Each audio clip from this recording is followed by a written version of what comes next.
Bonjour à tous et à toutes, c'est Paul Tam pour vous présenter un nouvel épisode de Sapin en sucette.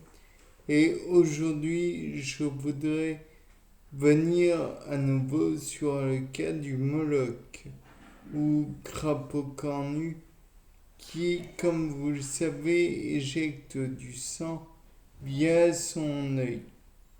Donc la question que je me suis posée, c'est est-ce que dans son globe clair ou dans les parties de son orbite, il y aurait éventuellement des glandes empêchant la coagulation du sang de s'exécuter.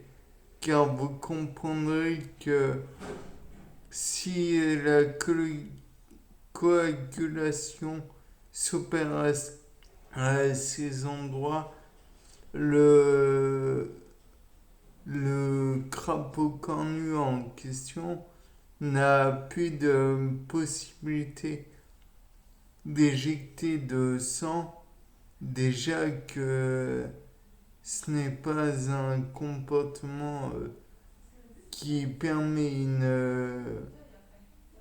une capacité de survie très, non, très importante si l'on considère le cas de l'être humain.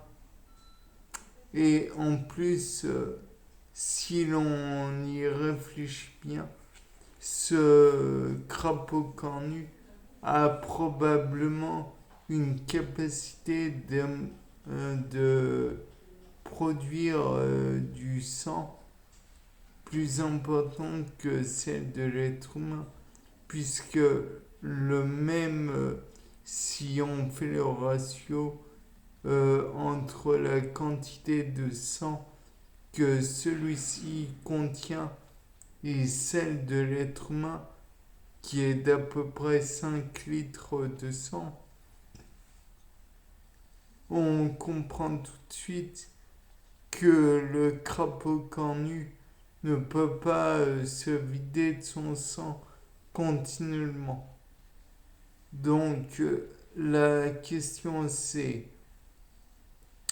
a-t-il des plaquettes thrombocytes pour les scientifiques ou du fibrinogène ou même des fibrines qui sont mises hors de fonction quand le crapaud cornu en question se départit d'une partie de son sang, ou est-ce que il a éventuellement des éléments dans son sang qui pourraient faire que le sang devient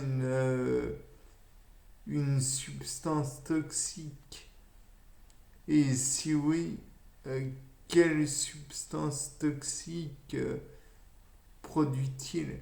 Peut-être est-ce qu'il produit de l'acide sulfurique, supposons, qui pourrait engendrer par la suite donc des problèmes dans l'épiderme de son agresseur, et peut-être que par la suite, avec ces globules blancs qui pourraient attaquer le système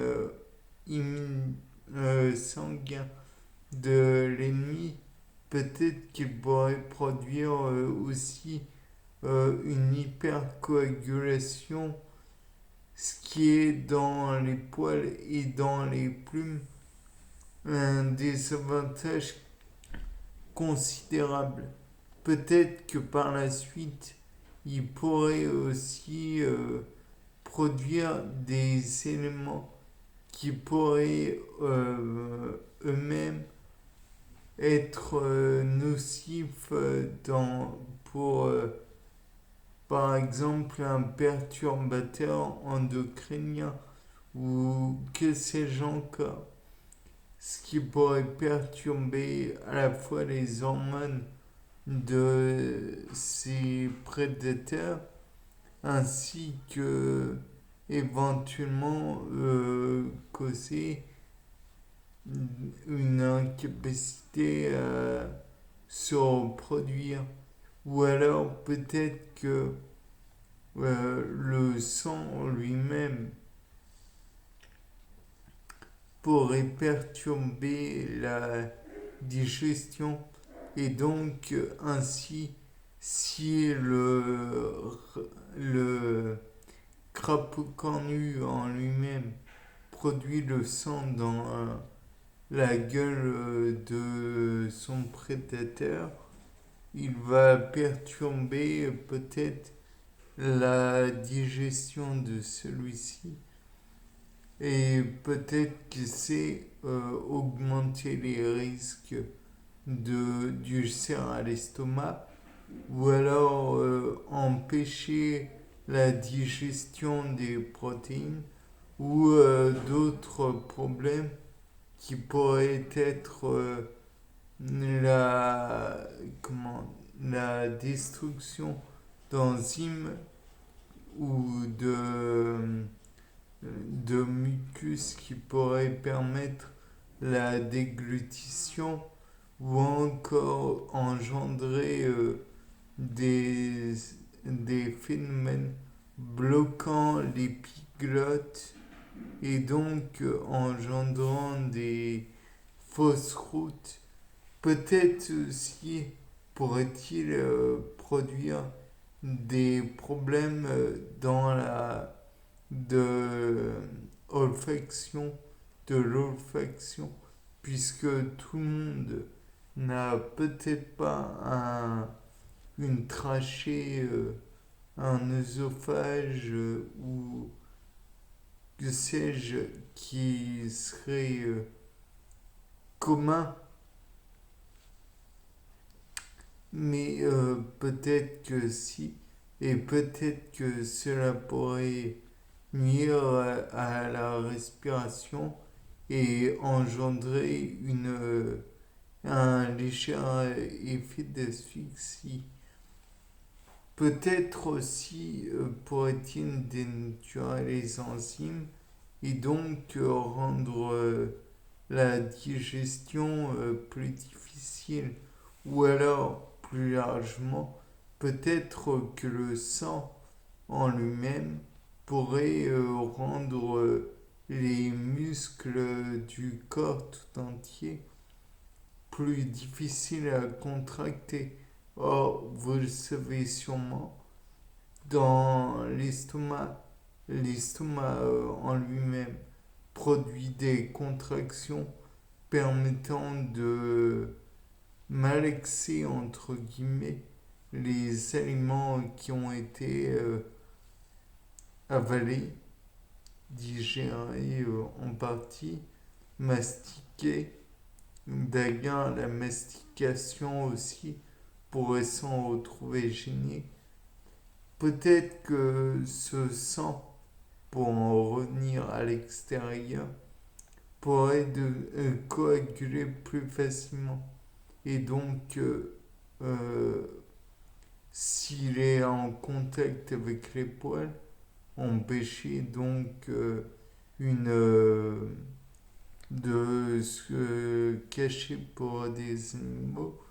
Ou alors, si c'est dans les plumes, peut-être qu'il pourrait empêcher, je vous rappelle, qu'il y a au moins 4 types de plumes, d'après ce que je me rappelle, à savoir pentectrice, duvet, phyloplume. Peut-être que en imprégnant le duvet et les phyloplumes, il empêcherait certes une partie de de l'énergie thermique d'être évacuée, mais dans ce cas, peut-être que ça pourrait augmenter un peu trop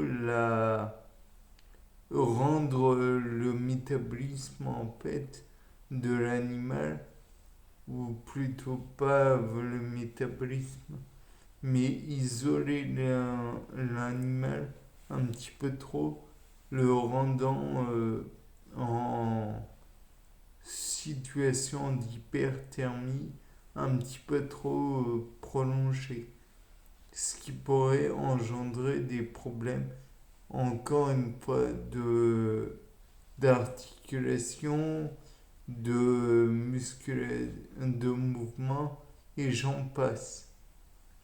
Bien, sur ce, je pense que j'ai fait le tour de la question. Peut-être y a-t-il d'autres points qui pourront être abordés. C'était Paul Dame pour un nouveau sapin en sucette. Au revoir.